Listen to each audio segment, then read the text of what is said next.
Hi there, and welcome to Fantasy for the Ages, the show where a father and son sit down and talk about some stuff in a fantasy book. I'm the son of that equation, Zach. And I'm the father, Jim. We have a great episode here today. We're glad you're with us. Zach, how are you doing today? I'm doing okay. It was an interesting day for sure. The Wi-Fi went out at the clinic that I was at, which you would think is not so bad. But that meant everything had to be done on paper like the olden days, kind of.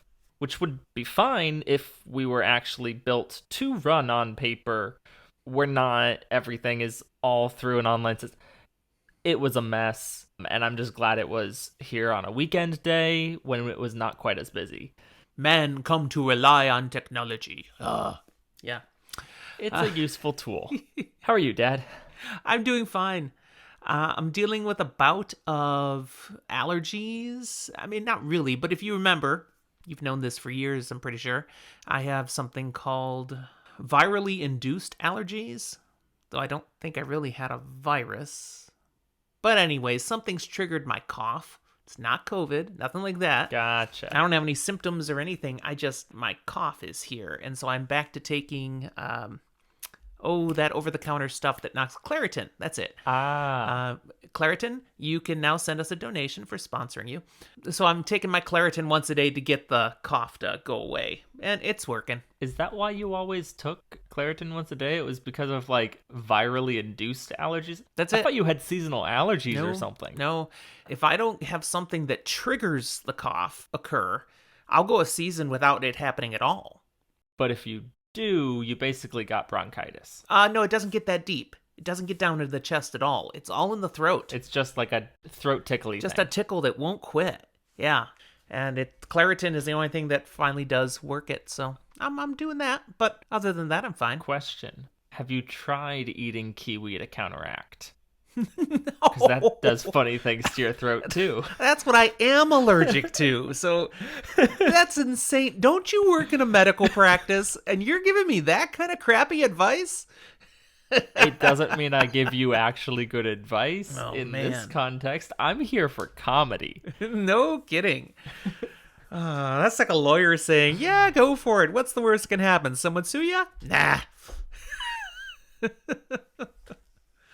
Suing costs a lot of money. What are you drinking today, Zach? You know, a bit of this and that. I didn't have enough mango rum left to make a drink just with that. So instead, I put some mango rum and some pomegranate liqueur and some lemon vodka. And I haven't tasted it yet. Here goes. All right. Hope it's good. It looks fine. Looks like a beverage. That's not bad. All right. I will not make another, considering I don't have any mango rum left. But it's not bad. Okay. Well, for this here, our 82nd episode, as we're continuing to work through the Dragon Reborn, I created a Watt Tale, something I figure is appropriate.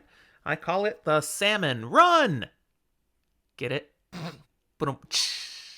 I went with that partly because I thought I'm going to make something that's a little bit salmon colored, but it turned a lot more like strawberry colored. It's a little redder than I intended, but I'm still sticking with the name. Salmon Run is made from sweet vermouth, a lot of rum, a little splash of triple sec, and a little splash of grenadine. There you go. Yeah, it looks like it was a big splash of grenadine. I think I very sloppily red. splashed. Indeed. That's the only thing that gave color to it at all, really. Well, no, that's not true. The sweet vermouth was a little darker.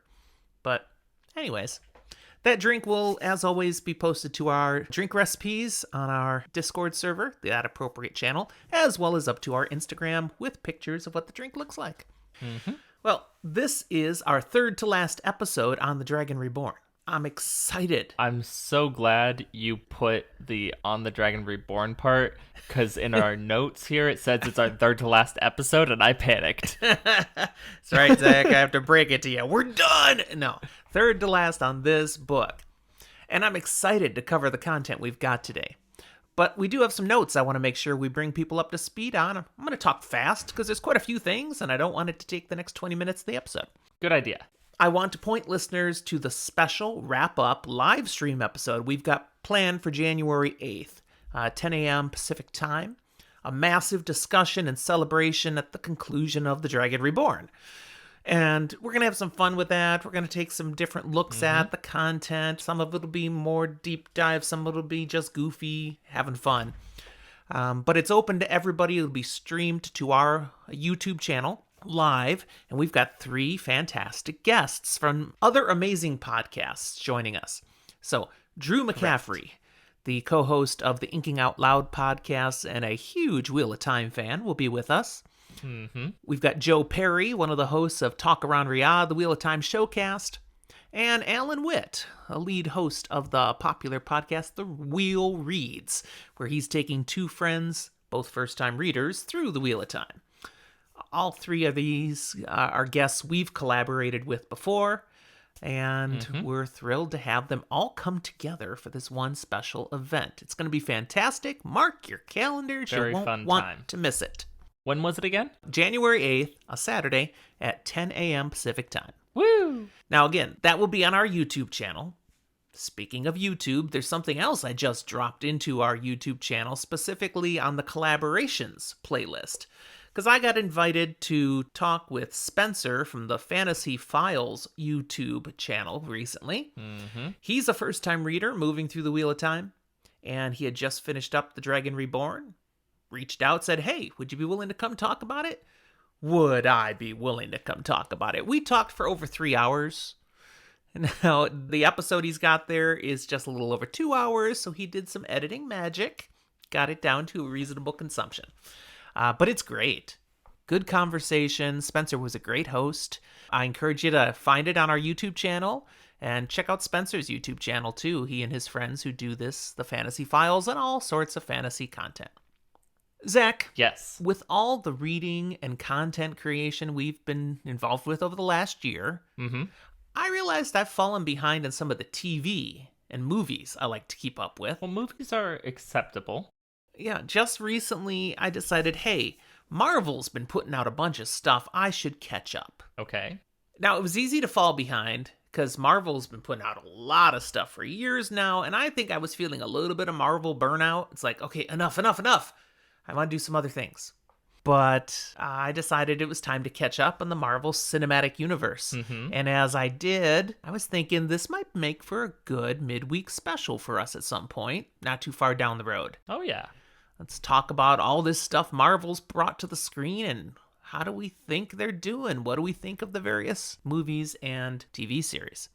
So, not a lot about that today. Okay. I just want to ask you, have you caught up on the same things that I've watched over the past few months as well as just recently? So first, have you watched WandaVision? Yes, we watched it together. Okay. I know you were still home when I watched it, but you don't watch everything that we watch. No, but that So, one I made sure just to, wanted to check. watch with you. Okay. The movie Black Widow? I watched it like last week. Okay. Well, I only caught it about 2 weeks ago. So, all right. The TV series Loki. We watched that one together as well. Okay. Dad's memory is failing. Shang-Chi and the Legend of the Ten Rings. I watched that one Monday. I just watched it last night. That was great. I enjoyed it. Your sister had really recommended that one. And I was like, oh, she was right. I mean, sometimes her taste, not this time. This was good. Harsh. Truth. Hey, just because she really likes Star Wars deep dives into unofficial texts doesn't mean that there isn't good stuff. She really likes the inheritance cycle. I'm not so sure about that one. I don't know. She didn't. Did she ever finish the last book? I'm pretty sure I got that one. I hear a lot of people don't finish the last book. I have no experience with it. I just hear. The third can be kind of hard to get through. What about Marvel's What If? Is that what it's called? Yes. The What If series? And I haven't watched any of that. Have you watched those? I've watched most of it. I may have not watched the final one. Are they any good? It's entertaining. Okay. I do enjoy it. You might not as much just because, it's animated and that's not really your thing. Yeah, but I hear they had a Marvel Zombies episode. They did. I'm like, oh, crap. I do need to watch these then because I've read all of that zombie content. It goes with a lot of the obscure comic possibility things and some of the things out of the what if comic line. It's a lot of just fun, stupid fun, but also fits into the MCU kind of. So I should check it out. Last one, it's on currently, Hawkeye. Have you touched it yet? No. partially because it's on currently and partially because I am filling in the gaps, bits and pieces where Rach has not seen some of the MCU here and there. But Hawkeye is one of her favorite characters, period. So I'm kind of trying to maybe wait to watch that one through with her. I may end up not waiting, but, who knows? And since I've watched everything now except the What If stuff, we may start watching Hawkeye. Good. Okay, we're kind of getting close to the same page then. Yep. Speaking of TV series, Wheel of Time. Did you watch episode 7? Last night. Nice. Good, huh? It was okay. It was okay. Okay, we're not going to talk about the content so much here. We've got an episode planned down the road when the whole season's over that we're going to do a complete season wrap-up of what we thought and all playing that. Playing most of my opinions very close to the chest. Whether it's Saving me it for raving or me being against anything. So, it was okay. There is a teaser trailer out for episode 8, which I'm avoiding because I think it's too full of spoilers. I don't want to know what they're going to show us for episode 8 until I see episode 8. I just caught a glimpse, peripherally out of the corner of my eye, and I think it's going to be pretty awesome. Will that be the finale of the first season? Is that correct? Yep. Okay. Yeah, that's it. I'm kind of hoping they can negotiate to, do more than 8 episodes in future seasons. Or just do them more often. Because it's really rushed, to have so much content in such a short little time. It would be nice if they can expand it to, even if it's just 10 episodes. Give us just a little bit more. Just my thought. I want to introduce something that's coming soon from our channel, our cast, and that is a new series of midweek specials we're going to do called the To Read or Not to Read series. That is the question. What we're going to focus on is talking at a high level, not spoilering, a high level talk on various fantasy series out there that we've read.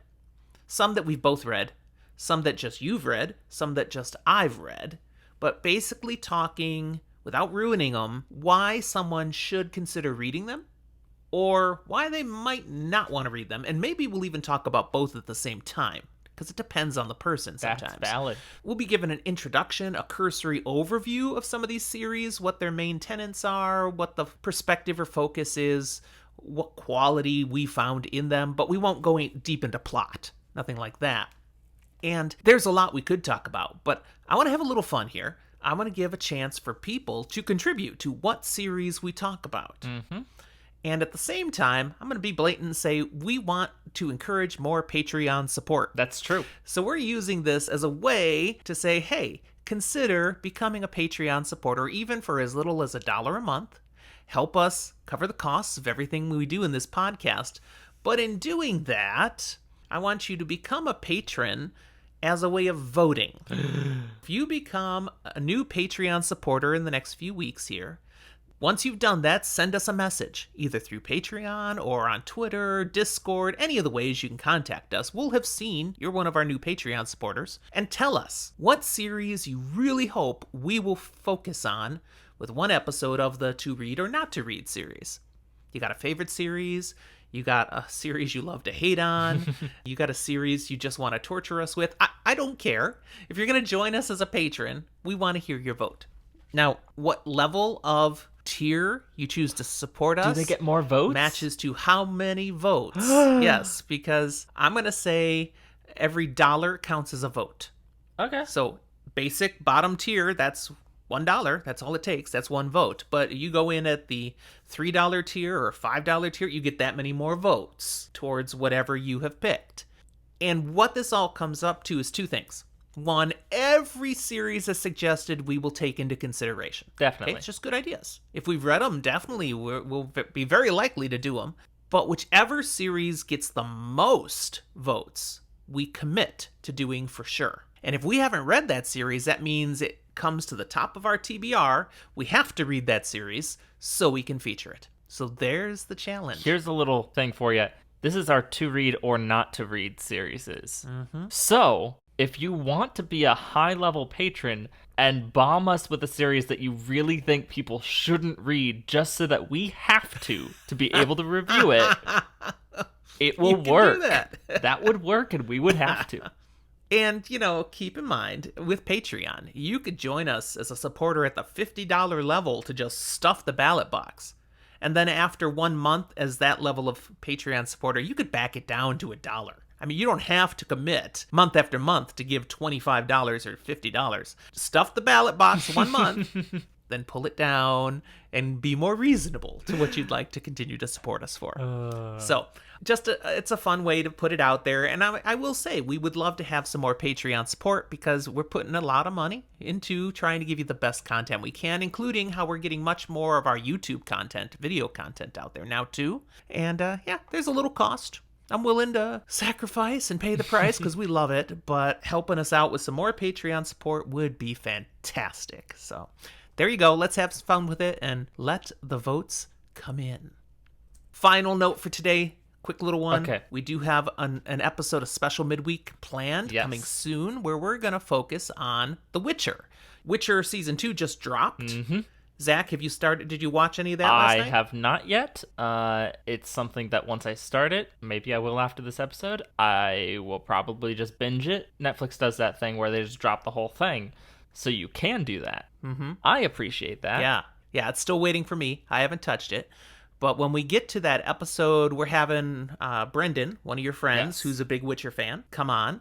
And we'll talk about basically comparing the books to the content. I'm sure we'll even talk about the video games. And I know only what's on Netflix. But you guys are more knowledgeable. And it'll be a great conversation as we talk about this fantastic series and all its iterations. I imagine you'll read at least some of the books someday. Oh, I will. They're on my TBR along with... Yeah, spot 184 on the TBR. Now it's approaching 400 books. Yeah, that's a lot. Yeah, I've got almost 400 titles now. Yeah, I just keep adding. Quick aside. Yeah. I know that Rachel's family likes me and my job likes me because between these two things, I have a disgusting amount of Barnes & Noble gift cards already, and it hasn't even gotten to our full holiday season. So I'm going to be getting more books. Nice. All right, that's the end of our notes. Let's dive in now. Chapter 50, The Hammer. We're bringing down the hammer, Zach. Are we? I thought we were going to MC or something. Can't touch this. Dun, dun, dun, dun. We are returning to Perrin and his group in this chapter. Gotcha. As they are all pulling into the docket tier. Okay. This is the final piece, really. Okay, we're bringing all the main characters to tier, assuming they were right, of course, that Rand was heading here too. We haven't had a Rand sighting at all. We don't know. We could be completely wrong. He could have decided to take a vacation and go off tanning at Tenchico. We just do not know. I hear the beaches are nice there. Not so much here, because as they're getting off the boat, we're in the mall again. So Perrin's seeing all this gunky mud and everything. Yuck. We do get an introduction through Perrin's eyes again of what Tyr is like. We're not going to go through all that again. We've seen that before from both Nynaeve and the girls, Nynaeve, Egwene, Elayne, and then Matt and Tom, because they're all already here, so we won't hit a lot of that heavy here. But we do get a few things from Perrin's perspective that are worth noting. One is that as they're getting off the ship, he instinctively reaches out to see, are there any wolves? And then he pulls himself back. He's like, why am I doing this? Why do I even want to know? And it's highlighting how much more comfortable he's become with his wolfiness, even though he's not comfortable with his wolfiness. So like he reaches out for wolves without even thinking about it. And then as soon as he realizes what he's doing, he stops it. An instinctual wolfdar. Yeah, does he find any wolves when he reached out, Zach? Not really. I mean, you get this issue just like we had in Ilion of lots of people. You're not going to get a lot of wolves. They don't like it, the people. No. Nope. Those two legs suck. As they're getting off the ship, Zareen is peppering Perrin with questions. Why are we here? What's going on? What are you guys seeking in Tyr? What's so important to the Greymen and Darkhens try to stop you? Does this have to do with Rand being the dragon reborn? Yeah, it's a whole mess of just all these questions all over each other and probably things she shouldn't be saying out loud. But you know. Perrin shuts her down. Talk to the hand. Talk to the paw. I'm a wolf. Whatever. Says, you will have your answers when Moiraine deigns to share them and not before. And internally he grimaces at being stuck with this woman, his falcon, from Min's vision. I mean, she may be beautiful, but she has a sharp tongue and a very demanding, pushy presence, and he's finding it very wearing. Ah, it sounds like a perfect match for a patient person like Perrin. He thinks to himself, at least I haven't had to deal with Min's other two visions for me, a honk and a Tuatha with a sword. I mean, really? A Tuatha with a sword? Not exactly what one would expect. So he's like, maybe I can avoid those altogether. What do you think, Zach? Yeah, that would never happen. No, there's no way he'll have to deal with anything like that. It's noted briefly that Moraine has her Aes Sedai ring hidden, and Lan has packed away the water cloak. Mm-hmm. Incognito time again. And why's that, Zach? Well, last we heard, Tyr's not so friendly to the Aes Sedai, and in fact would jail or run out of town anyone who would be associated with the One Power or its use. She's a witch. Burn her. Well, wonder if she floats. They're not quite white cloaks, but kinda. As they proceed from the docks, going through this mud, again, we learned it was called the Mall, which reminds Perrin that he needs to finish his Christmas shopping. I do. Well, nope. Wait. Yeah, that's us, actually. Christmas shopping. Oops. What he's actually reminded of is, this is gross, and look at these weird people. He sees the guys walking along with their baggy pants all held up high out of the mud and those conical rice hats we talked about last episode. And he pictures for himself, just fleetingly, how he would look dressed in these crazy looking outfits. And he kind of chuckles. That image. Ha! And Loyal, riding alongside, he seems to be like more sensitive to what's going on around him than Perrin is. Because he's like, why are you laughing? This isn't funny. Look at these people. They're so defeated and downtrodden. There's no humor here at all. To me, it's an interesting juxtaposition of personalities where Perrin is basically Robert Jordan, paying attention to clothes, and more clothes. And Loyal is all of the readers who go, I want to care about the people and know what's going on, though. Perrin, redirected by Loyal, takes a closer look at the people, and he has to agree. They don't have any energy. They don't even seem curious to see an Ogier, a great lady, and this odd sort of people riding through on horses. It's like they don't even care to take notice. They're just sticks in the mud. But it didn't quite work, leaving but I'll go for it. They pass through the gates into the city proper, and the gate guards, they kind of frown at Lan's sword and Perrin's axe, but they don't say anything. Again, to Perrin, it's like, that'd be too much work. They don't really have the energy to take the effort. It's weird. Look, when you don't get paid a lot, you don't want to have to deal with that paperwork. I don't want to work. I just want to go on with the next content. We get some general descriptions, as I said, of the city, but let's skip that. One thing that is mentioned is that he notices a lot of the women, the dresses they're wearing. It's more silk than wool. And it's added in that, yes, the sea folk trade a good deal of silk through Tyr. So that's just a little bit of world building to note. We've had these mentions from time to time of the sea folk. It's also nice to just kind of loosely remember, hey, this is a different climate. This is going to be a little bit more muggy, like we just saw, and wool would not be the right call. Lan leads them to the Star, an inn settled between a weaver's shop on one side and a smithy on the other. And it strikes Perrin as an odd choice, because it's noisy. You got the rattle of the looms from the one side, competing against the pounding of iron and such from the smithy. And Zareen, she speaks aloud what Perrin is thinking. How are we supposed to sleep with this racket? Perrin, though, he smiles as he jibes back. No questions. And he swears she nearly sticks her tongue out at him. Now, they can't have those places in operation all hours of the night, can they? Yeah, did strike me as a little odd question there. I'm sure it gets quiet at night. Nevertheless, it's driving home. It is very noisy. This is not a peaceful inn setting. The innkeeper, though, he approaches as they walk into the common room. He seems to sense this is a company of some importance. A lady and what seems to be her retainers, and, oh my, an Ogier, and this woman, kind of dressed like a man. I don't know what to do with her. And Zareen kind of senses that she does not like the innkeeper. It's like, I should be commanding some respect. She I'm a hunter for the horn. She's not saying any of that. doesn't like a lot of people. It leaves her a little put out. But again, sensing the group as a whole seems to be something significant. The innkeeper arranges for some fine rooms for them and a private dining room for their company, and Moraine thanks him for that. And once they're all settled, he heads back down to the common room, other works, and they're all left standing in the hallway outside Moraine's room. And Perrin says, okay, so how do we go about finding Rand? And Moraine's response is, You don't. yeah, I've got some thoughts, but yeah, they don't involve you. Just like you said, you don't. You guys, stay. Good boy. Sit. She wants them to stick close to the inn, and that's including Loyal, Perrin, Zareen. It's going to be Moraine and Lan leaving to see what they can find out. Doesn't Moraine know that, like, it's offensive in this world to compare wolves to dogs? You can't tell Perrin to sit and stay, okay? Now, she didn't. That was only me.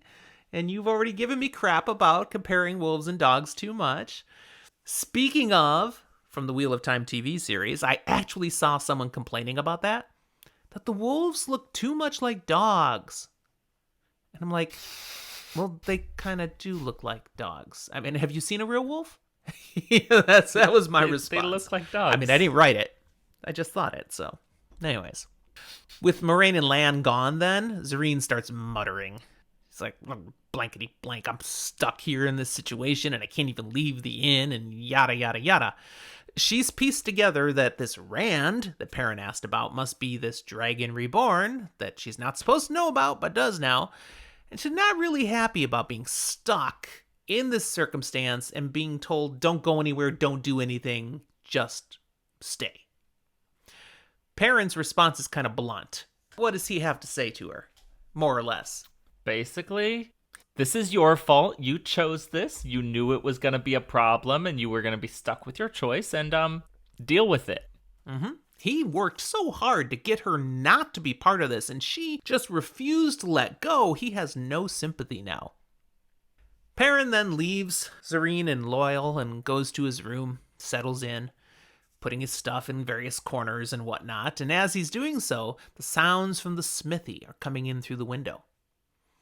And we all know Perrin. I mean, he's a blacksmith at heart, so this sounds comforting. This sounds like home. You know, yeah. This is what he's familiar with and spent years around. Between every clang of the metal, he's just hearing, there's no place like home. There's no place like home. It works. Yeah, exactly. If Perrin had been left alone, he'd still be working with Master Luhan, happy as a clam, making horseshoes. So, since he's supposed to stay near the inn, and it's right next door, he figures, I'm going to go check out the smithy. He does. He goes downstairs, he walks into the smithy next door, looks around. It's a big place. Lots of tools that he's very familiar with, but he only sees one person in there, the blacksmith, who's actually busy at work. And as he sees him working with a piece of iron, Perrin just goes and steps up to the gallows and... bellows, not gallows. Gallows would be to hang Gallows someone. would be for bellows death, is the word yeah. I want. Yes. And it was funny, he though. smoothly works the bellows to help the blacksmith have this piece of iron get just the right temperature. The smith just kind of looks at him once, but doesn't say anything, and accepts the help. And after they've worked together for a few minutes, he then comments, "Apprentice?" And Perrin says yes. So basically, they're putting away together long enough that the smith can sense Perrin knows what he's doing. He must have learned something here somewhere along the line, but this is a complete stranger that's walked into my place and is just helping me out. So they work together for a little bit longer, and then the blacksmith takes a pause, collects a length of metal stock, unshaped metal, and gives it to Perrin and says, see what you can do with that. And Perrin is basically in heaven. Oh, yeah. He gets to work. He looks around, he finds what he needs, he takes his shirt off and grabs a apron, one of these blacksmith aprons, and puts that on, because it's hot work. Safety first. Definitely put the apron on. Stop the sparks. Don't hurt yourself. I don't know enough about blacksmithing to know exactly why you need the apron, but I also do know you need it for safety. That's it, those sparks that can fly. but he loses the shirt because he's in Tyr. It's already hot, and now he's in a hot smithy, so if he's going to have an apron on, he doesn't need the extra layer of clothes. Question. Is there a difference? Nope, I think I'm answering my own question. The difference between a smithy and a forge, the forge is the actual part where you put the iron into the fire. Never mind. Right. Yep. I answered my own question, and I'm dumb. You did.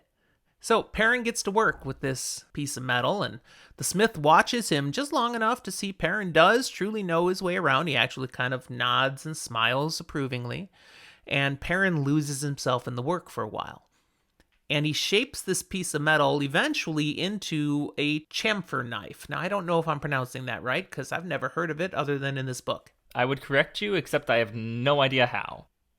So maybe you're right. The point is, it's a specific tool used in the coopering trade, making barrels. You would think you might know something about that with your wine taste. I do. That's why I know coopering as a word, because that wasn't in the book. I just know that's what it's called. Anyways, he was helping the blacksmith make bands for a barrel. That's what he was working on. Mm-hmm. So that kind of inspired him to then make a tool that would also be something useful in then putting barrels together. Anyways, once he's done, the smith has a few words of compliment about it, and then offers Perrin a job. Apparently, his 3 apprentices just recently walked off the job. Well, that's lame. Did they unionize or something? What's going on? It's a walkout. No, apparently it's a symptom of what we've already seen amongst the people. Nothing matters. I don't care. Apathy. I have no energy for anything productive. Yeah, apathy has taken huge root. And so he's got all this work to do, a lot of orders for things, and it's just him. So he's like, I'd love to have you work with me. Perrin, of course, declines. He says, I don't know how long I'll be here, actually, but I'm happy to, if you'll have me, I'm happy to help out for as long as I have. And the smith is absolutely, and they get to it. Yeah, it's like, even better, you'll work, and I don't have to pay you. That's right. I'm just doing this for fun.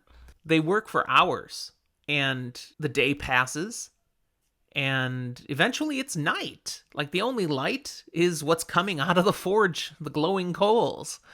And Perrin looks up, realizing, oh, the smith has taken his apron off. Apparently it's time to stop. And then he also notices Zareen sitting in the darkness, staring at him. She's apparently been watching for quite some time.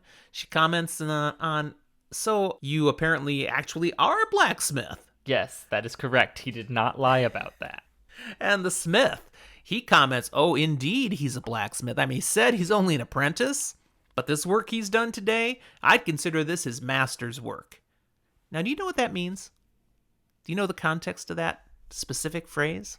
I'm going to loosely assume, with context, that the origins of the term for a masterwork is something that you've done basically so well that it is equivalent to the master's work, and you no longer need to serve as the apprentice. It's kind of like final test, passing on graduation thing. Precisely. Yeah. I got there. Usually the blacksmith will determine what that is.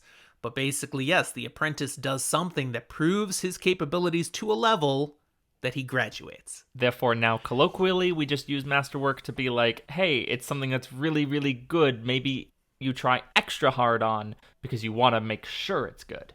The blacksmith is giving high praise to Perrin here. And he's saying, all the work you did today, this is not mere apprentice work. You know what you're doing, son. And I hope you go on to have your own blacksmith shop sometime soon. That would be quite the thing. And in fact, Perrin, he's like, well, thank you very much. I appreciate that. And as he's going to hang up the hammer that he's been using for all this work, just a blacksmith tool, but a very nice hammer, the blacksmith says, no, keep the hammer. It's the least I can do. That hammer is a very fine hammer. I usually don't give away my tools, but it's not worth nearly as much as all the work you did here today.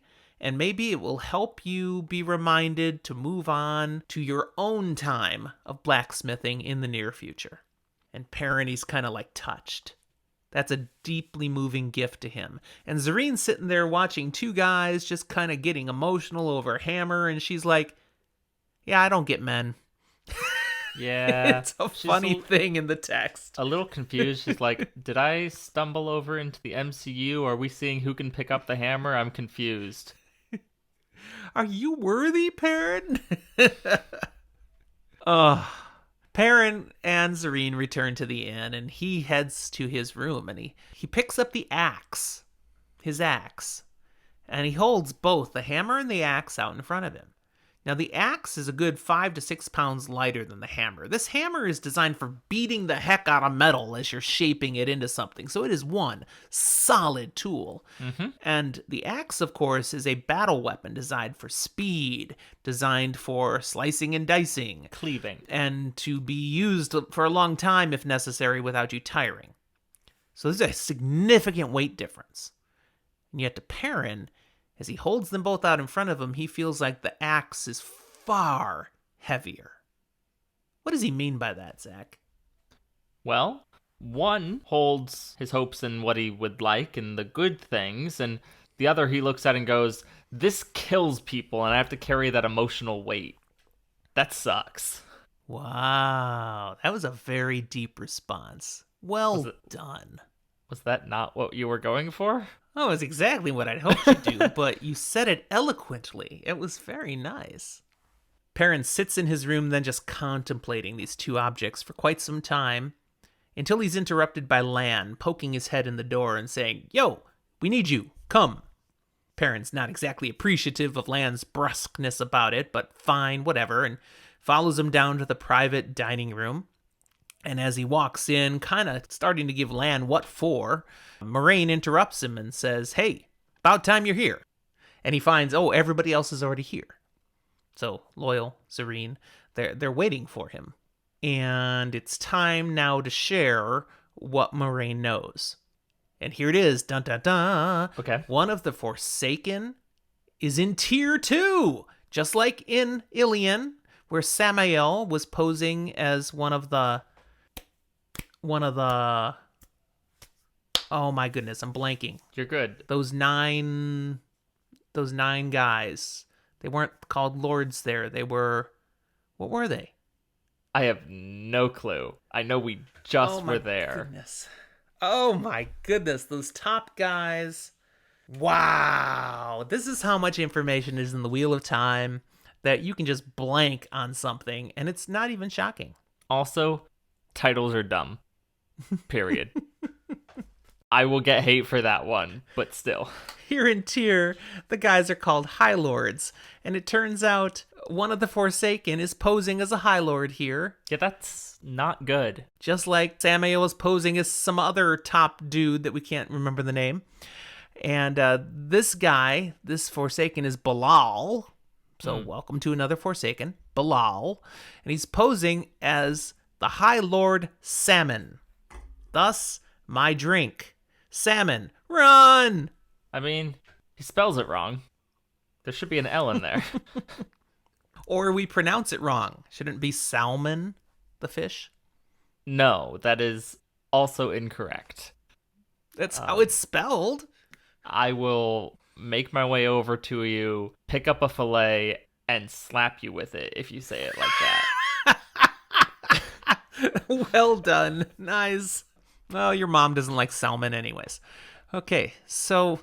Someone's trying to get fish slapped. Loyal's response to this is pure gloom, despair, and agony. Oh, I could have remained in the steading. Oh, come now, Loyal. Don't be so hasty. Moraine actually is very understanding. She says, "Well, I won't stop you. I mean, if you want to go, if you want to return back to the steading, I will certainly understand." Basically, she's calling his bluff. Yeah. Because Loyal, he's a worrywart, but he's not a coward. No. He replies, well, thank you, but no, I will stay. I won't abandon Perrin or Rand. Also, let's be real. Forsaken have nothing against the guilt and responsibility of your family and elders. That shame, that is so much worse. Well, Moraine is pleased that Loyal has chosen to stay and says, because we can actually use your knowledge. That'll be very helpful to us. But since you've decided to stay, suck it up. Okay, that's not how the text says, but she is But a it little abrupt is. with him, basically saying, no more complaints. I don't have time for this crap. I sometimes wonder, does Moraine actually not have time, or is she just telling all the people to stop doing the things that are annoying her? Because she really seems to be telling people, stop complaining, stop asking questions, just kind of like, do what I tell you when I tell you. This time, I kind of think it's both, but a lot of times, I think you're right. She just doesn't want to listen to it. Zareen asks then, okay, so he can leave? May I? And just gets a look from Moraine. It's like, I didn't think so. And then she turns to Perrin and says, Blacksmith, if I live through this, I will make you pay. I'm like, really? How is this his fault? Oh, he just had Poor to be Perrin. so dang interesting that she followed. Moraine believes Bilal's plan is to take Kalendor, but he can't do it directly because only the Dragon Reborn can take it. So he's hoping to lure Rand into taking Kalendor, and then he will take it from Rand and probably kill him with it. That's what she's discerned. When they found that Samael of Forsaken was posing as a leader in Ilion, the Council of Nine, that's it. He was one of the Council of Nine. Council of Nine what? Lords? They're probably lords too, okay, but the Council of Nine, he's one of those. Anyways, as soon as they learned he was in charge, they ran. Take it on the road, baby. I mean, they were gone, out of there. Yeah. So, does that mean we need to run now? And she's like, no, this time we have to fight. The fate of the world rests on Rand, the Dragon Reborn. We cannot just let Bilal follow through on his plans and kill Rand. The difference and problem was the first time they were still following Rand. This time, they think this is where he was coming. So, like, there's nowhere else to go. Yeah. As the chapter proceeds, and this is our longest chapter of the three, Oh, good. we get a bunch of information dropped on us. So let's break it down. First, what do we learn about the Forsaken as a whole? There's not a lot known about them. For example, their strength, specifically strength in the power, it's kind of a big mystery. They could be like the most powerful channelers that ever lived ever, or they might be somewhere in the middle. And how do you compare something that no one's seen for thousands of years? The only thing that really is known is that amongst them, Ishamael and Lanfear were the strongest. Moraine also shares, because we don't know how strong the Forsaken are, but we can assume they are all collectively pretty strong, just from the legends, from the Age of Legends, the War of Power. I have to be very careful with my channeling, because it's believed that even the weakest of the Forsaken could detect anything if someone channeled nearby. Now, what's nearby? Who knows? She believes that if she was in Tyr here and she did any channeling, like creating a ward around the room so they can't be detected or overheard, he'd sense it, and he's powerful enough he could rip them to shreds even from where he's at. He wouldn't have to come. He could just, wait, someone's channeling, zap, and they're gone. Is that accurate? Well, it's better not to find out. Yeah, and that's a good question. Is it accurate? They really don't know, but they believe that's probably the way it is. Yeah. The best way to test that would get you killed if you're right. So just like, don't. Yeah. She concludes, really, that their best chance is to stay under the radar. I gotta make sure he doesn't notice us. Moraine then comments, I've learned some things since I first came to you in Emmons Field. I'm a lot more dangerous. This is like almost close to bragging. She says, for example, I know Balefire now. So here we get confirmation. She did not know Balefire when she picked them up in Emmons Field. That is something she's learned along the way. We have previously in episodes talked about believing she picked it up in Adelaus and Van Dien's shack. But it also goes to kind of show and maybe throw some doubt into some thoughts of times she may have used Balefire earlier in the series, but it wasn't specified. Not very likely if she didn't know it. Yeah, exactly. But basically, Balefire is the key piece she's referencing here. If she can get close enough to Balal undetected, she can use Balefire to take him out. And no one has a shot against Balefire. You're done. It's that moment where you kind of are saying, look, in this world of fantasy, I have a human gun. And if I walk up to someone and they don't see me, They did. it's not gonna matter. I have a human gun. Then Moraine talks to Loyal, and she says, okay, we don't really know everything we'd like to know about the Forsaken. What can you tell us of Balal? And actually, Zareen goes off about this. This was an interesting little trigger moment for her, where she's like, what do you mean you don't know about Balal? You've got us here in this town against a Forsaken, and you don't know? I said I know everything. And basically, she's like, quiet, child. But then she does actually take the time to explain. Ogier have knowledge that is essential because it's more pure than what people know. Since the breaking of the world, when Balal would have been around, it's been over 100 generations for people. That's a lot of time for knowledge to be lost, things to get confused, and just plain old screwed up. Ever played that game, Telephone? You know? Yes. Pass a word to someone, and Yeah. Most And just people have going through at least heard of it. and just going through a few people, how garbled it gets. Sure. Now let's take knowledge through over 100 generations. Gets pretty garbled. But because Ogier have such longer lifespans, it's been less than 30 generations for them since the breaking of the world. So again, their knowledge, more pure. Then you add to the fact how much they revere knowledge, which we get from learning about Loyal. They're going to remember more. Now, we have to assume and know that neither from the Age of Legends nor from the next, 1,000 years after that, did people care enough about writing and preserving books.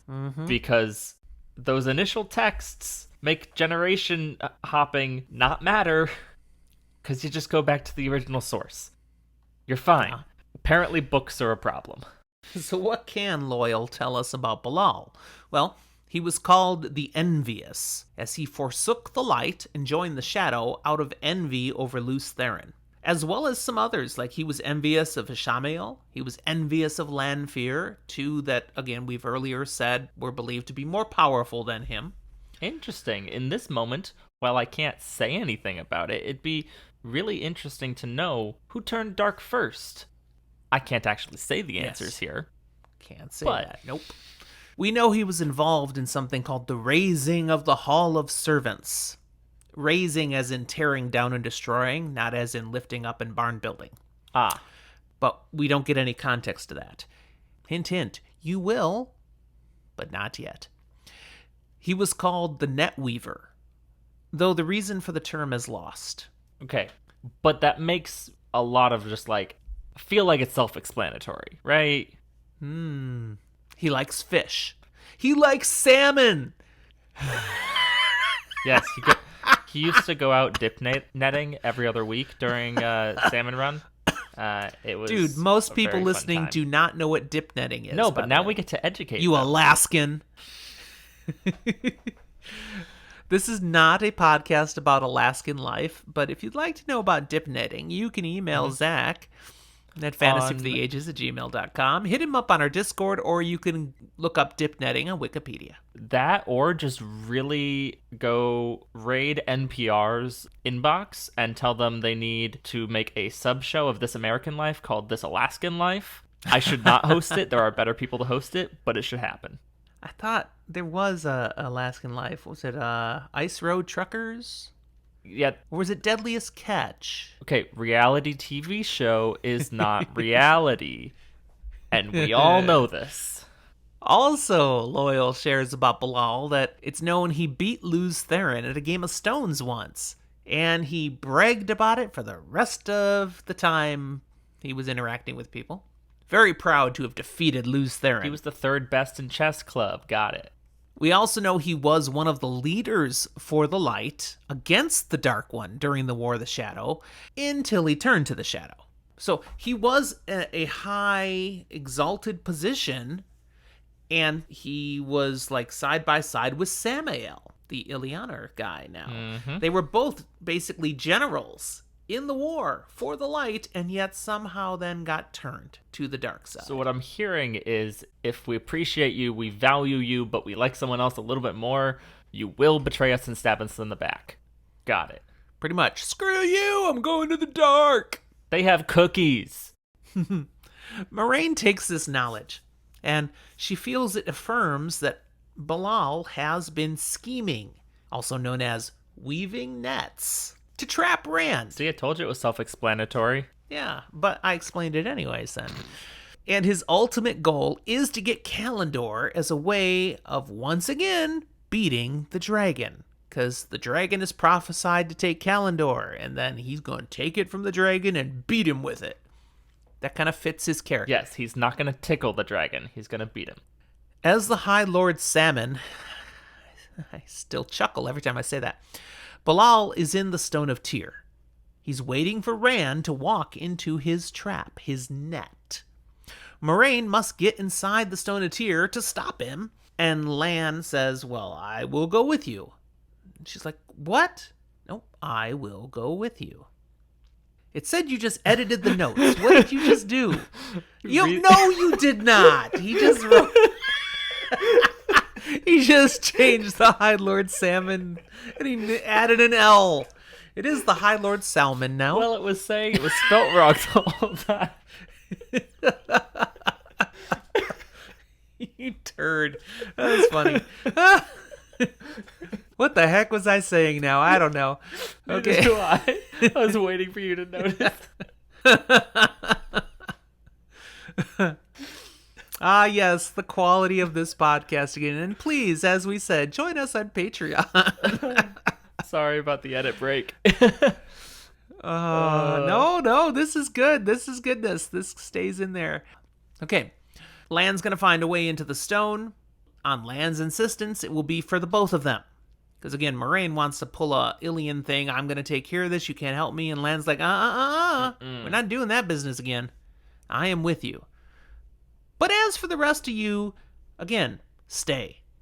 Lan then says, okay, there's one more thing here. In the midst of everything you revealed about Balal, this almost was out of my mind, but this is important too, I think. I've seen Aiel here in Tyr. Now, not walking the streets. I saw on three different occasions Aiel up on the rooftops. Ah. And if I saw 3, there's a bunch more. Oh, yeah. Because they're really good at evading being seen. And Moiraine's like, Aiel in Tyr? I don't know anything that would make that relevant at all. I have no idea what that means. But Perrin, he speaks up about what the Aiel and Remen that he freed, Gaul, had shared. That the Aiel have a prophecy that when the stone falls, the Aiel will leave the threefold land, which we know as the Aiel Waste. Moiraine says, I've never heard of this. That's not any part of the prophecies of the dragon. Okay, Moiraine. Which frustrates her. You gotta think outside the box. Go to Taco Bell instead. They will tell you there are more prophecies. Not sponsored by Taco Bell yet, but I'm looking at you. But that's the thing. She has studied for years the prophecies of the dragon, and this is an eye-opening moment that, wait, there's other prophecies? Other prophecies about this stuff? Yes, Moiraine? Yes, there are. And we shall hear more as the story moves along. But right now, it just ticks her off and frustrates her. It's like, I'm going into this half blind. There's more information I should know, apparently, and I've never even heard of it, and now I'm supposed to deal with Balal. The chapter ends as Lan is directed, okay, head out. Go. Find our way into the stone. Yep. And the rest of you, just do what you want to do right here. Yeah, Don't do go what you want to else. do so long as it doesn't involve actually doing anything. That's right. There's a lot of waiting in this book, especially for Perrin and company. And Perrin, with this time to wait, he settles down to figure out, okay, man, Zareen, she's confusing the heck out of me. And I'm not sure how I feel about her. He's going to spend some time thinking about his falcon. That's the end of the chapter. We move to chapter 51. Bait for the net. Ah, the one that was being woven? Yes, it is. It's exactly that net. So maybe it's not a good sign that we're moving over to Nynaeve. No, probably not. We haven't had many of her POV moments in these first 3 books, but this one's all Nynaeve. She's out on a street in the mall, a bit surprised, because she swears she just glimpsed down the street someone that looked like Rand. It was. Like, it could have been Rand. It was. Then a wagon had crossed in front of her view, and when it's gone, so is he. She's like, but it couldn't have been Rand. I mean, we left him all the way out in Almouth Plain. Why in the world would he be all the way now here in Tyr, clear across the continent? That makes no sense. Well, Nynaeve, there's two options with that kind of, you see him and then you suddenly don't. It's either Rand or it's Jason Bourne.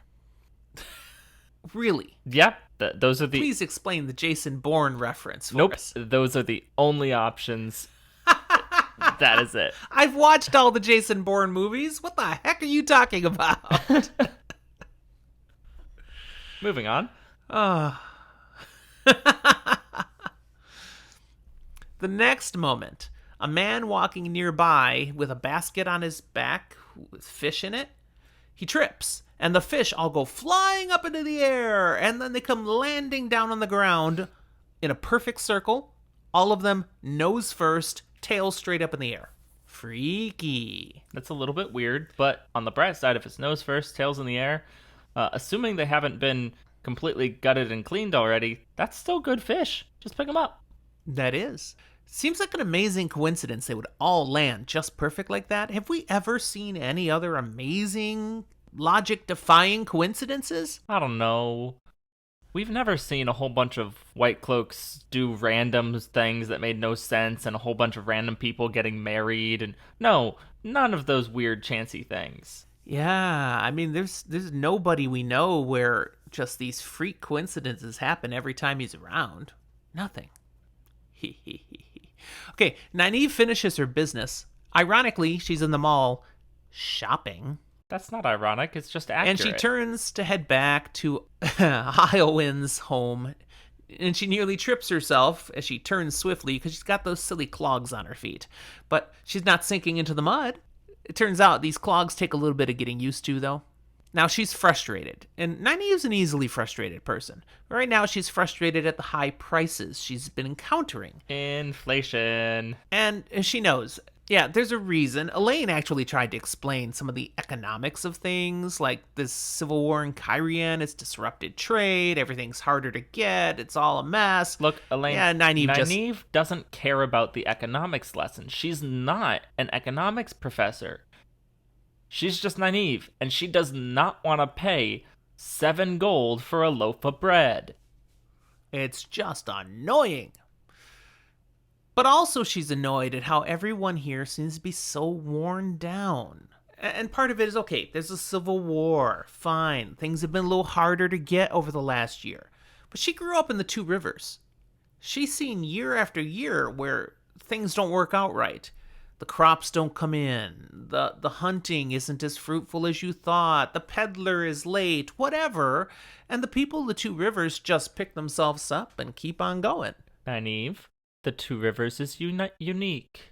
These people, a little bit of hard times, they want to curl up into a ball and die. The unfortunate reality is, these people are closer to the norm in the world. There's a reason why everyone talks about the Two Rivers being stubborn stock.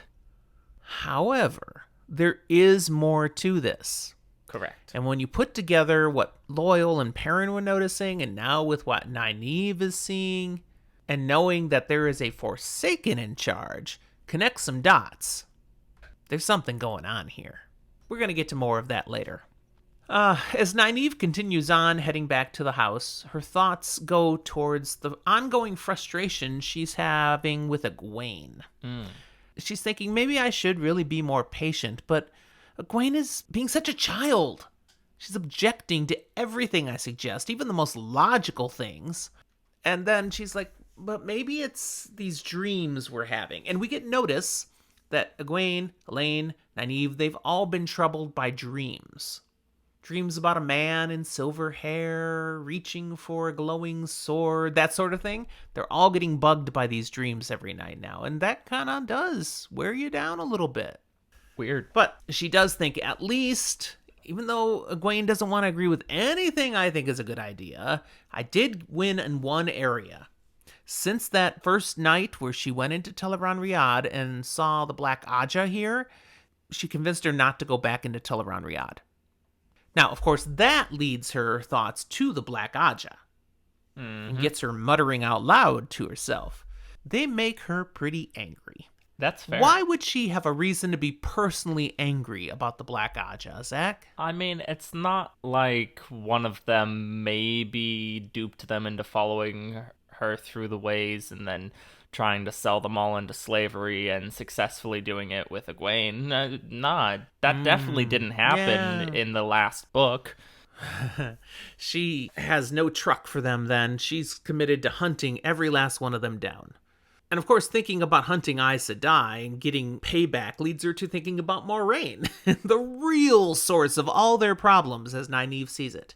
She hates Moiraine because everything that's gone wrong for the Emond's Field folk, it goes back to when she showed up in the Two Rivers and she got them to go. She might not be Black Aja, but she might be worse. She hates Moiraine almost as much as she hates Liandrin, almost as much as she hates the Shanshan. That's impressive. Her joyful stewing over Moiraine hate is interrupted by Juilin Sandar, our thief catcher, who says, "Oh, there you are, I've been looking for you." Apparently, he has found the women that she hired him to search for, and now the others back at Mother Gwenna's house are waiting for her to return so we can talk about this. Oh, okay, let's go back. Nynaeve, though, notes, but Juilin, you seem nervous. What's wrong? Did you let them discover that you were interested in them? And he's like, no. I did not reveal myself. What troubles me is that these women are guests of the High Lord Salmon in the stone. Yeah. How did you call them thieves? Nynaeve, you look a little sus. Nynaeve tries to ease his mind. I will explain everything. No, Let's she just won't. get back to Mother Gwenna's. Once they do arrive at the house, they go around back as normal, and Juilin, he stops out back to clean off his clogs, but Nynaeve, she just hurries inside. And as she walks in, instantly she can tell something's wrong. I'm being ambushed, because there's Mother Gwenna, sitting in a chair, arms at her side, rigidly in place with her eyes bulging out, and she's fighting against nothing. When we say eyes bulging out, this isn't like grotesque squeezing. This is just like no, she's upset with effort. Yeah, Like, I just wanted to be clear because like it could go the other way, and it's a much darker picture if it is. Yeah, not quite that. Nynaeve is able to tell she's being held to that chair with weaves of weaves of air. Nah, they're earweaves. And she's basically, dang it, Juilin, you blew it. The Black Aja know we're here. At that moment, the door opens from the other part of the house, and Liandrin walks in, condescendingly beginning to talk to Nynaeve, more or less, "Ha, we have you," and Nynaeve just hauls off and punches her in the nose. Look, wham, girl goes down. You might cockily be like, "Hey, we shielded you from getting the one power. You're useless." But Nynaeve trained in the school of thumping sticks. Yes. I'm glad you mentioned that because I had not noticed that. Her first move was to try to grab Sidar. And it's not there. She runs into like a glass wall, a barrier protecting her, not allowing her to get to the source. So yeah, where Liandrin and Rihanna, another one who walks in with her, another black sister, they're clearly like, ha, we have you. And Liandrin's like, no, you aren't. Bam, girl. And then she backhands Rihanna. They're both down. She goes running to try to get out of the house, hoping to get far enough away she can be free of the shield, because they've shielded her from the power. And before she can make it to the door, she's getting beaten. Now, not physically, but yes, physically, because it's being done with weaves of air. Yeah, so she's still feeling it. She feels fists and sticks. Yep, you can't see a thing, but she's being mercilessly pummeled all over her body. She still tries to get to the door, but the beating is so severe she ends up just on the ground, whimpering. They have her. Rihanna comments then, "All right, well, we've accomplished what we needed. I guess we can kill this one," gesturing to Aowen, who's like, Liandrin, though, stops her. It's like, always, you kill too quickly. and only the great Lord can make use of the dead. So while Rihanna was ready to stop Eowyn's heart, Leandrin's like, no, and talks to her. Says, okay, you know we came from the High Lord Saman. If you stay quiet, you may live to serve another day. Speak to no one of what you've seen here today. And Eowyn agrees. I'll hold my tongue. I mean, who'd believe me anyways? And we're reminded again, the peons versus the High Lords, there's no contest in the power structure. If she was to accuse the High Lord of something, she could be the one who ends up in jail anyways. Or worse. Or worse. Nynaeve tells her right away, it's all right. I know if you could help, you would have. And Rihanna just laughs about that as she and Leandrin drag Nynaeve up and haul her off to the front room of the building where, ta-da, more Black Sisters Woo. And Elayne and Egwene. So the other two were already captured. Now the whole party can start. Yeah, Elaine's got a black eye, a swollen cheek, a split lip, a sleeve on her dress is half pulled off. Clearly she put up a fight, but nothing compared to what Egwene did, because Egwene is down on the ground, a beaten, bloody mess, and unconscious. And basically, when they captured her, when they cut her off from the source, she had no quit in her. She fought and fought and fought until they beat her senseless. She is a trauma survivor and not keen to go through anymore. No, she will not stand for being captured. The three women then are bundled out of the front of the building. So, the front door gets used for once. And waiting out in front now is a coach with horses. The coach has the sigil on its side that she, Nynaeve, assumes this must be High Lord Samon's thing. She heard, we've come from High Lord Saman. Thus, Nynaeve assumes he must be a dark friend, and the Black Sisters are using him. But she's less interested in the carriage and this High Lord than she is with the man she sees standing out there now, Jewelin Sandar. And she's like, burn you, Sandar, why? Well, I mean... But the conversation clarifies quickly, he's not a dark friend. No. So why did he do it? Well, he didn't really get a choice. That's it. They had detected him somehow, despite his care, his trying to be sneaky, and they forced his cooperation. He did say he was going to treat them as if they were Black Aja. Not like, they're actually Black Aja and I need to actually be careful of that. No, so, not his fault. Yep. So he gets left there, and the Aes Sedai and the girls are heading back via carriage to the stone. While traveling, Nynaeve speaks to them regarding Egwene, who's still unconscious here, and says, if you've killed her, I will hunt you down like wild dogs. And the response Leandrin gives is, we wouldn't kill her. You are all wanted alive, as bait. And Nynaeve and Elayne, they put on a little bit of show saying, you fools. Did you think we'd actually be the only ones here in Tyr after you? You've walked into a trap. Now, of course, they're the only ones in Tyr after them, and they're blowing smoke. But they're trying.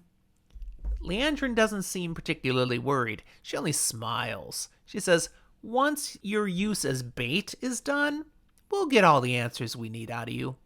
After all, Great Master Balal has plans. He is sending for 13 Murdril. Well, what's the significance of that, Zach?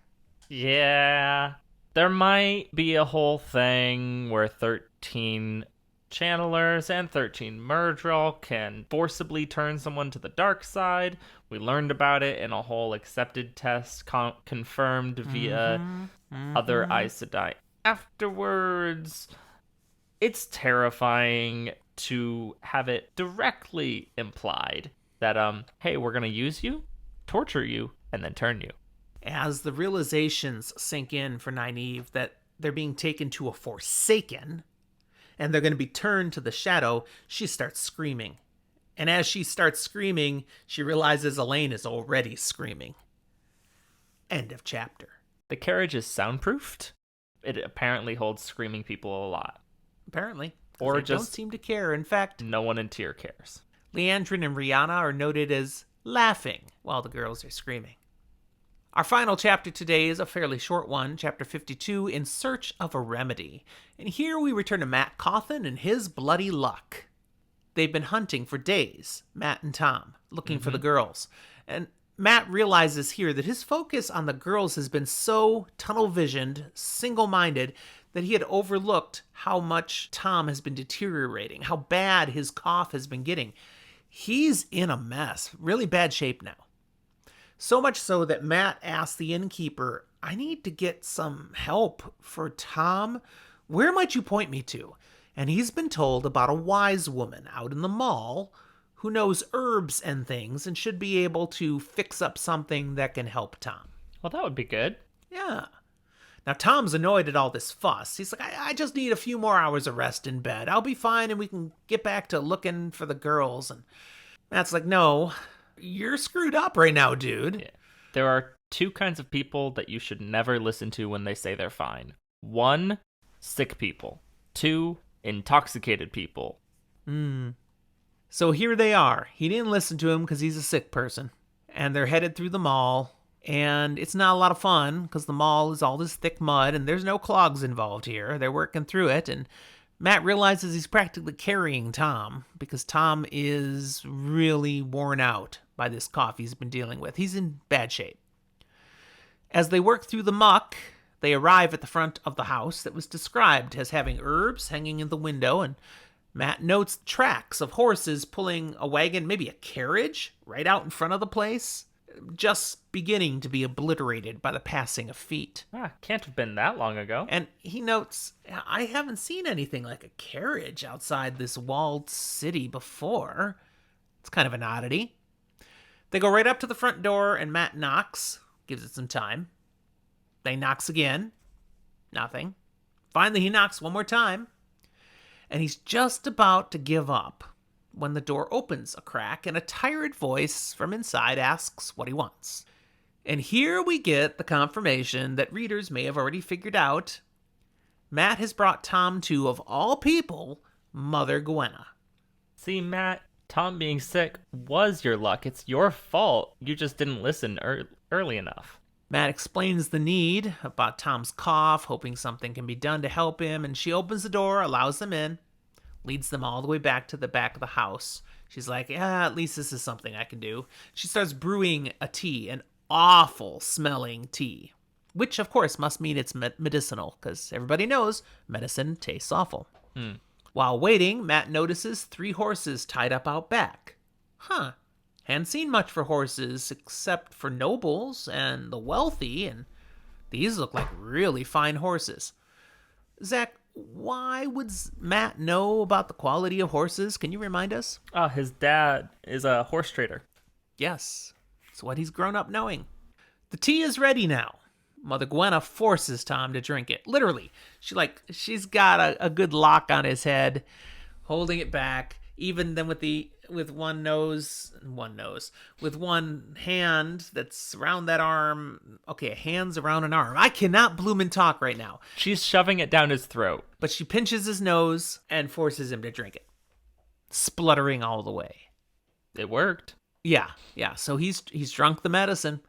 Now, to make what goes on a little briefer, let me just say that there's some small chat that goes on between Matt and Mother Gwenna. Yes. And he realizes through this his luck has kicked in big time because the 3 girls he's been looking for have been staying here. But when he gets down to the details about it, Mother Gwenna doesn't seem to want to talk. And he presses her and she says, okay, I've been threatened, and explains. And as there's nothing you're going to be able to do to help the girls anyways, there's no point in me losing my tongue or being killed over it. Matt swears he will never reveal where he gets his information. But in the end, it's really the goodness of Mother Gwenna that wins out. Or her guilt. And she opens up. Yeah, that could be it too. But she'd feel guilty because she's a good person. Bad people don't feel guilty about doing bad things. That's a little bit of an overgeneralization, but you're not entirely wrong, probably. So I'll acknowledge it's an overgeneralization, but it serves my point. Yes. Anyways, she shares, you missed them by just 3 hours. They've been taken to the Stone of Tyr, sent for by the High Lord Salmon. And they were taken by women who could channel. They were taken by Aes Sedai. You can't do a thing about this, son. At first, Matt relaxes when he hears they were collected by Aes Sedai. Why? Well, because that's a good thing, right? Shouldn't it be? I mean, that means worst case scenario, they did not get picked up by the people that Lord Gabriel was sending. They already had met the one they knew, but maybe there were others, and that could have been a problem. But if they're Aes Sedai, that can't work out. Then Mother Gwenna explains, okay, so these women could channel, but you need to understand, they were hurting us. They were beating the girls. They were being cruel, and they were talking in ways that were just not Aes Sedai, not right. So that's a problem. Matt loses himself in thought for a moment over the thought of the girls being hurt by these Aes Sedai. And then again at the fact that he realizes he walked right past this Bloomin' house the first night when they got off the ship. And he even recalls now he looked directly at this house. It was one of the things that just kind of jumped into his vision for a minute as they're walking along. And he realizes this was his luck back then telling him, hey, what about this place? Check this out. And he dismissed it completely because he didn't realize how his luck worked yet. He used his head too much. He actually was thinking rather than, just rolling with the randomness. Right. Mother Gwenna breaks him out of his wandering thoughts by saying, if you hurt your hand, I'll fix it, but if you damage my wall, I will strip your hide. At which point he realizes he's punched the wall in his frustration. Matt fishes out his last 2 Andoran gold crowns, gives them to Mother Gwenna for Tom's medicine, he says, and for the info on the girls. And then he startles her with a quick kiss on the cheek. That's just for me. Matt, you need to always ask for consent. He announces, I'm going to get the girls out of the stone. And she's like, just like that? And for Matt, yeah, it really is that simple. He doesn't know how he's going to do it. He certainly doesn't want to die doing it, but it's got to be done. He's going to find a way. He asks if he can leave Tom here in her care, and she's like, of course. Despite Tom's protests, he's like, no, you need my help, I'm coming. And the wise woman's like, you're not going anywhere. And he's so weak, he can't push past her. Yeah, it's like, Tom, you're not going anywhere. She slipped you sleeping drugs while you were thinking it was medicine. With a laugh, he heads back, then. Matt does. Out into the mall, back towards the city. And the laughter partly comes out of him because he can feel dice tumbling in his head. And that's the end of the chapter, and the end of our Wheel of Time content this episode. Woohoo! So before we jump to a spoiler room section here, we want to remind everybody, find us on Discord. Come join us. Talk with all of us. We got a nice community there who love the Wheel of Time and other fantasy content and sci-fi. You can find the Discord invitation link in our show notes, and it's always on our Twitter bio, which reminds us we're all over social media. Find us on Twitter, Facebook, Instagram. We do have an email if you're old school and just want to send us a genuine letter electronically. fantasyfortheages@gmail.com. We'll be sure to read and respond. We do not have a P.O. box if you want to send us a physical letter, so put it in a digital format, please. We do have some limited merch at a merch shop that you can also find the link for here, and if there's other kinds of merch you'd like to see, I still think we ought to probably come up with some version of We're Not That Kind of Podcast t-shirt. But if there's something you're interested in, let us know through any of those ways we've shared that you can connect with us. And one last plug for today, we'd love your patron support on Patreon. So look for Fantasy for the Ages at patreon.com.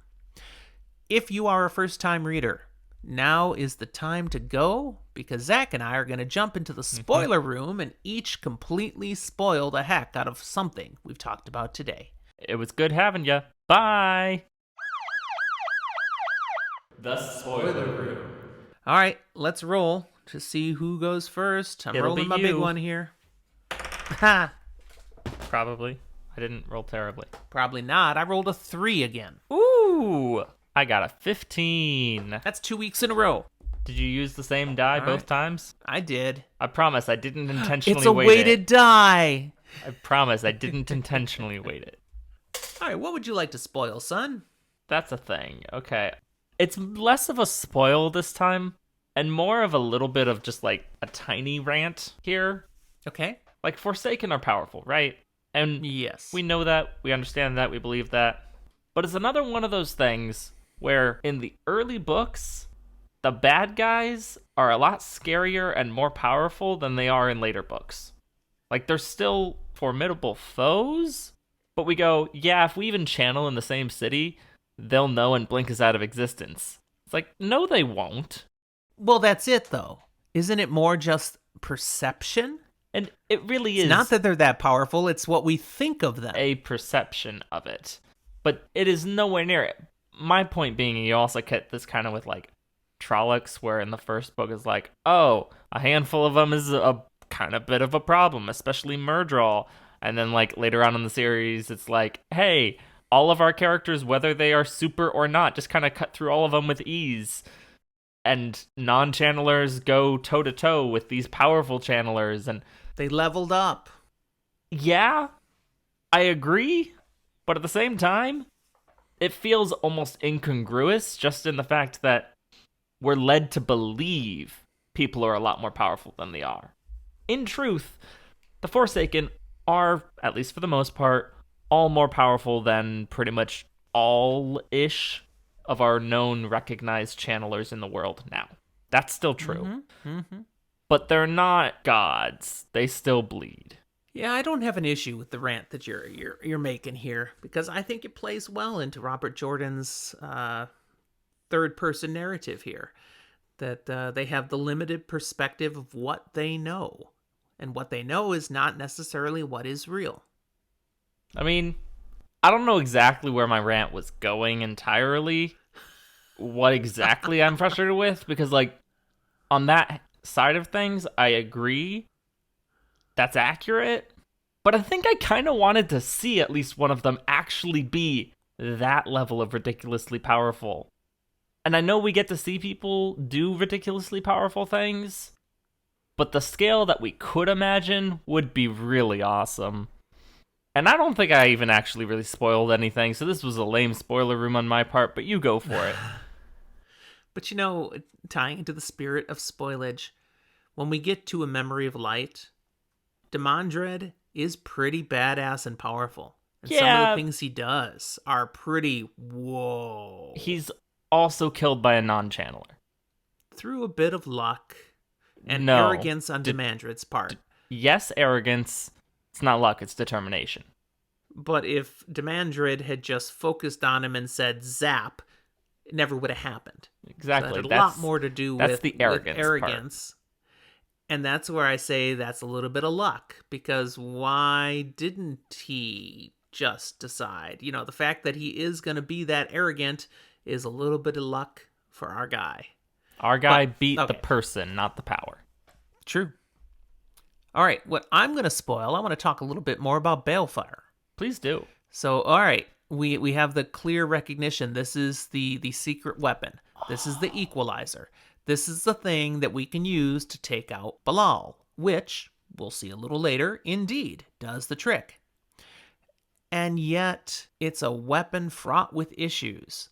It's going to be used again and again and again and again. And because it's so effective in taking out Forsaken, solving major problems at times, we're like, well, why not just use it all the time? But of course, we're going to come to learn it has some massive side effects that will, by the time we get to Memory of Light, is causing the world to disintegrate around them. The pattern is breaking down and yeah, not good. Which, two sides of this. The one, good thing, it's really nice that Balefire gives our good guys a way to perma-kill the Forsaken, because anything else, the Dark One could just be like, hey, you're back.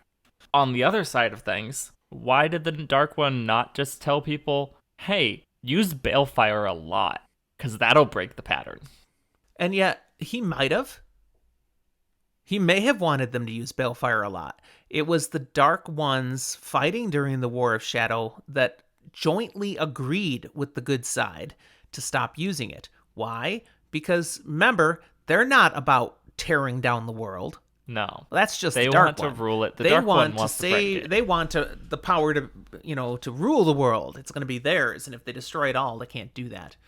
But yeah, it's an interesting creation, Balefire. It was absolutely necessary. So like Rand will go on to use it intentionally, and one might say justified to use it in those limited moments, because only way to erase a Forsaken for good.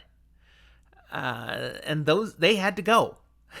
It was legitimate usage, and yet you can't just keep using it.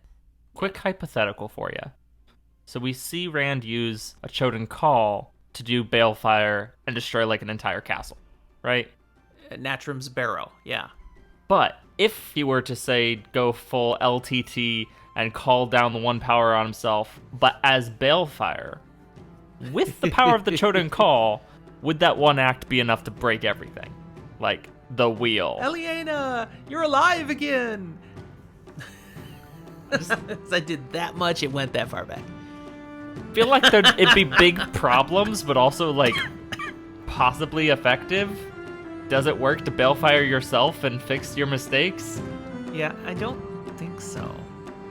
It's complicated. There are reasons no one ever tried it. But we never see anybody do anything quite that suicidal, so we'll never know. All right, that's what we've got for spoilage this time. Thanks for being here and listening to this. Thanks, Zach. Always enjoy talking with you. Thanks, Dad. You got anything else? Nope. All right, we'll talk to you next time.